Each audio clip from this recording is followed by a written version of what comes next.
বন্ধুরা কেমন আছো সবাই? আমি ভালো আছি আলহামদুলিল্লাহ।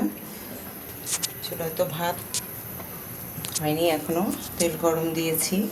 আর এখানে যে কাঁঠাল সেদ্ধ করা ছিল, ডিপে রেখে দিয়েছিলাম, তো এগুলোকে এখন আমি ভেজে নিয়েছি। কাঁঠাল এরকম ভেজে নিয়ে মাংসর সব মশলা দিয়ে রান্না করলে, মানে ভুনা ভুনা করবো আর কি, খুবই মজা লাগবে খেতে। তোমরা দেখো আমি কীভাবে করছি। তো আমি পেঁয়াজ দিয়ে দিলাম,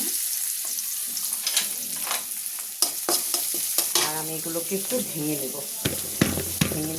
খেতে মজা হবে, একদম ঝুরা মাংসের মতো আর কি হবে। পেঁয়াজ একটু ভাজা ভাজা হয়েছে, আমি এখন একটু মশলা দিয়ে দেবো আর কি। আদা রসুন পেস্ট করা দিয়ে দেবো।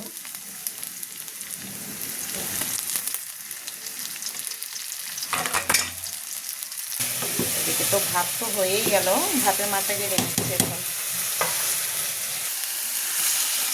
একটু পানি দিচ্ছি। এখানে সব মশলা করা আছে, মাংসের সব মশলা এখানে দেওয়া আছে, এগুলো দিয়ে দেবো এখন। একটু নেড়ে মশলাটা একটু কষে নিয়ে তারপর আমি কাঁঠালগুলো দিব। মশলা কষানো হয়ে গেছে, এখন আমি এই যে কাঁঠালগুলো দিয়ে দিচ্ছি, ভাজা কাঁঠালগুলো। এগুলো দিয়ে আমি আবার একটু কষে নেব, তারপরে কমপ্লিট করে দেখাচ্ছি বন্ধুরা কেমন হচ্ছে। এই যে দিয়ে দিচ্ছি, এখানে জিরার গুঁড়া করা আছে, ভাজা জিরার গুঁড়া। আর বন্ধুরা আমি এখানে কিন্তু একটু গরুর মাংস ঝোড়া ছিল, আমি সেটাও একটু দিয়ে দিয়েছি এখানে, যাতে মাংসের একটা ফ্লেভার আছে। কালারটাও দেখো কেমন চেঞ্জ হয়ে গেছে, খুব সুন্দর হয়েছে, খেতেও কিন্তু দারুণ।